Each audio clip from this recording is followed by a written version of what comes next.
Welcome. Today, we're diving into the many-to-one mapping in Spring Boot JPA, focusing on the unidirectional approach. This relationship is essential when you have multiple instances of one entity, like orders, linked to a single instance of another entity, such as a customer. Understanding this mapping is crucial for building scalable and maintainable applications, especially in domains like e-commerce or order management. Throughout this video, we'll break down the concepts, walk through practical code examples, and explain why and when to use many-to-one relationships in your Spring Boot projects. Let's get started by understanding the basics and real-world scenarios where this mapping shines. A many-to-one relationship means that many entities of one type are associated with a single entity of another type. For example, in an order management system, multiple orders can be placed by a single customer. Each order is linked to one customer, but a customer can have many orders. This is the inverse of a one-to-many relationship and is commonly used to model real-world scenarios where aggregation or grouping is needed. By using many-to-one, you avoid duplicating information and maintain data consistency across your application. Many-to-one relationships are ideal in several situations. First, in order management systems, where multiple orders belong to a single customer. Second, when you need to aggregate or analyze data in the context of a specific entity, such as finding all orders for a particular customer. Third, when you want to ensure data consistency, linking multiple records to a single entity without duplicating information. These scenarios are common in business applications, making many-to-one mapping a fundamental concept for developers. Implement many-to-one mapping. Start by creating a Spring Boot project. Use Spring Initializr or your favorite IDE and include dependencies like Spring Web, Spring Data JPA, and the MySQL Driver. This setup provides the foundation for building RESTful APIs and interacting with your database using JPA. With these dependencies, you're ready to define your entities and repositories, which are the building blocks for your application's data layer. Let's define the customer entity. In your Java code, annotate the class with an entity to mark it as a JPA entity.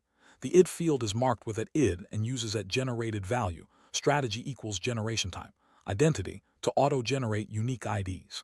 This approach leverages the database's identity column for primary key generation, which is common in MySQL. The customer entity contains basic fields like id and name, and does not reference the order entity, keeping the relationship unidirectional. The id annotation marks the primary key of the entity, while at generated value, strategy equals GenerationType.IDENTITY tells JPA to let the database handle ID generation. This is especially useful for databases that support auto-incremented columns, like MySQL. By using these annotations, you ensure each customer has a unique identifier, which is crucial for establishing relationships with other entities, such as orders. Next, define the order entity. Like customer, annotate it with entity. The order entity includes fields for id, product name, and a reference to customer. The key difference is the use of many-to-one and at join column, name equals customer id on the customer field.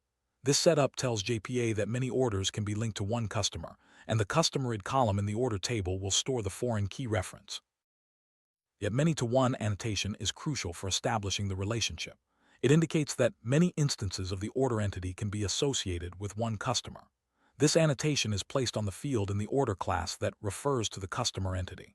It's a simple yet powerful way to model real-world relationships in your database and application. The @join column annotation specifies the column in the order table that holds the foreign key to the customer table. By naming it customer id, you make it clear which column links the two entities. This annotation is essential for ensuring the database schema accurately reflects the intended relationships, making data retrieval and management straightforward. With your entities defined, the next step is to create repositories. For both customer and order, extend JPA repository in your repository interfaces. This gives you access to powerful CRUD operations without writing boilerplate code. The repositories act as the bridge between your service layer and the database, making data access simple and efficient. The customer repository interface extends JPA repository customer long. This setup allows you to perform standard database operations like saving, finding, and deleting customers with minimal effort.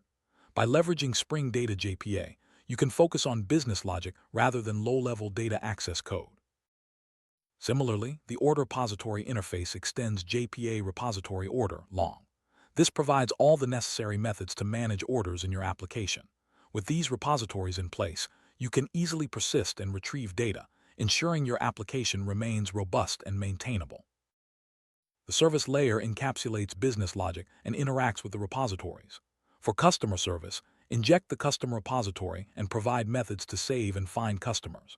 This abstraction keeps your controllers clean and separates concerns, making your codebase easier to maintain and test. The order service class follows a similar pattern. Inject the order repository and provide methods to save orders. By centralizing business logic in the service layer, you promote code reuse and maintain a clear separation between data access and business rules. Controllers expose endpoints for your application. The customer controller handles requests to create and retrieve customers, while the order controller manages orders. By using @REST controller and mapping endpoints, you make your application accessible to clients, such as web frontends or API consumers. In the customer controller, use @POST mapping to handle customer creation and @GET mapping to retrieve customers by ID. Inject the customer service to delegate business logic. This structure ensures your API is organized and easy to extend as your application grows. The order controller is similar, with @POST mapping endpoint to create new orders. It injects the order service and delegates the save operation. This consistent approach across controllers makes your API predictable and easy to maintain. Connect your application to MySQL, configure the data source and application properties. Set the JDBC URL, username, and password. Also, configure JPA settings like DDL Auto and Show SQL for schema management and SQL logging. These settings ensure your application communicates smoothly with the database. With everything configured, start your Spring Boot application. Use tools like Postman or curl to test your endpoints. You can create customers and orders and verify that the many-to-one relationship is working as expected. This hands-on testing ensures your setup is correct before moving to production. Create a customer. Send a POST request to customers with a JSON body containing the customer's name. The API responds with the created customer object, including the generated ID. This simple operation demonstrates how easy it is to add new customers to your system using Spring Boot and JPA. To create an order, send a POST request to orders with a JSON body that includes the product name and a reference to the customer's ID. The API responds with the created order, showing the link to the customer. This demonstrates the many-to-one mapping in action, as each order is associated with a specific customer. In this unidirectional setup, the customer entity does not reference order entities. Only the order entity maintains a reference to customer via the customer.id foreign key. This simplifies the data model and reduces complexity, especially when you don't need to navigate from customer to order in your application logic. JPA provides several cascade type options to control how operations on parent entities affect child entities. For example, persist will save associated children, merge updates them, remove deletes them, refresh reloads them, detach detaches them, and all applies all these operations. Choosing the right cascade type ensures your data remains consistent and operations are performed as expected. Fetch type determines when related entities are loaded. Lazy loading means related entities are fetched only when accessed, improving performance by avoiding unnecessary data retrieval.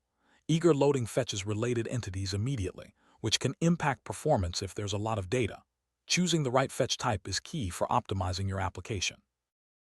JPA supports several strategies for generating primary keys.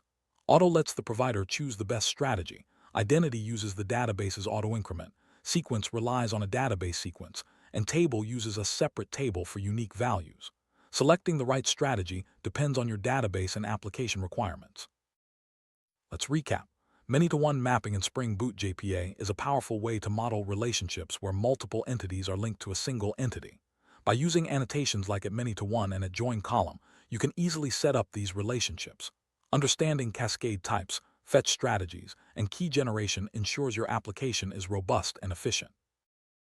When implementing many-to-one relationships, always consider the direction of the relationship, the need for cascade operations, and the impact of fetch strategies on performance. Keep your entities focused and avoid unnecessary references to maintain a clean and maintainable codebase. Regularly test your endpoints to ensure data integrity. Watch out for common mistakes like circular references, improper cascade settings, and performance issues due to eager fetching. Always review your entity relationships and test with realistic data volumes to catch issues early. Proper configuration and understanding of JPA annotations will help you avoid these pitfalls. Many-to-one mapping is widely used in real-world applications, from e-commerce platforms to content management systems. It allows you to model relationships like users and roles, products and categories, or orders and customers. Mastering this concept will make you a more effective Spring Boot developer. Congratulations! You've learned how to implement many-to-one mapping in Spring Boot JPA, including when to use it, how to set it up, and best practices for maintaining your code. Continue exploring related topics like one-to-many and one-to-one mappings to deepen your understanding of JPA. With these skills, you're well equipped to build robust, data-driven applications.